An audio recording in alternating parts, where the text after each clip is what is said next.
اور یہ middle asset میں یہ دیکھا گیا ہے کہ نماز باجماعت جب ہو جائے تو امام کے سلام پھیرنے کے بعد جو بعد مقتدی آتے ہیں، نماز پڑھنے والے آتے ہیں، وہ ایک اگر آدمی آئے تو وہ آخر میں کھڑا ہو کر خود تکبیر کہتا ہے اونچی آواز سے اور نماز پڑھنا شروع کرتا ہے. تو بعد میں جو آتے جاتے ہیں لوگ وہ ساتھ اس کے مل جاتے ہیں تاکہ جماعت کے ساتھ نماز ہو جائے ان کی.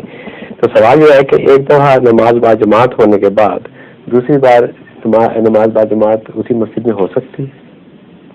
یہ سوال جو ہے جب میگنڈی کے زمان میں اٹھایا گیا تھا، اور ایک جو پرانا عالم ایم ڈی ہوا تھا اس کے لیے تو بڑا اطلاع آ گیا تھا اس بات پر. اس کو پھر میں نے سمجھایا سارا کہ اصل بات یہ ہے کہ جو ریگولر روزانہ مسجدیں انتظام کے تابع چلتی ہیں وہاں اس کی اجازت نہیں دی جا سکتی کہ ایک شخص وقتوں کی پابندی تو نہ کرے، امام کو تسلیم نہ کرے اور 1.5 گھنٹے کی اپنی مسجدیں بنانی شروع کر دے.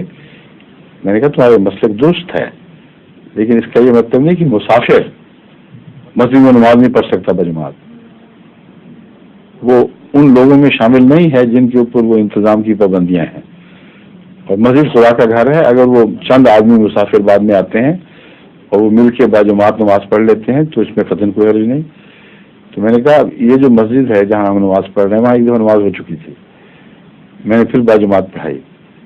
میں نے کہا ہمارا باجماعت پڑھانا اس دائرے سے تعلق رکھتا ہے، لیکن ایک محلے میں مسجد ہے، ایک امام نماز پڑھا کے چلے جاتے ہیں، 2 آدمی آتے ہیں ہم نماز پڑھتے ہیں، 3 آدمی آ جاتے ہیں، یہ فساد ہے، یہ نماز نہیں ہے.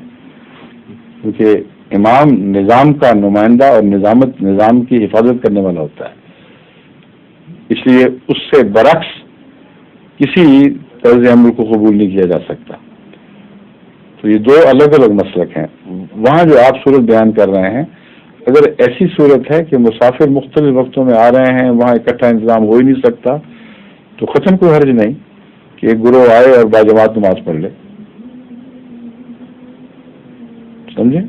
لیکن اگر ٹھہرے ہوئے لوگ ہیں ارد گرد کے، ایک محلے کی روزانہ کی مسجد ہے، معین اوقات ہیں، وہاں جائز نہیں ہے کہ امام کے بعد از 9:30 باجماعت نمازیں شروع کی جائیں. اپنے گھر پڑھ لیں، الگ جگہ پڑھ لیں، باجماعت پڑھنی ہو تو پڑھیں بے شک.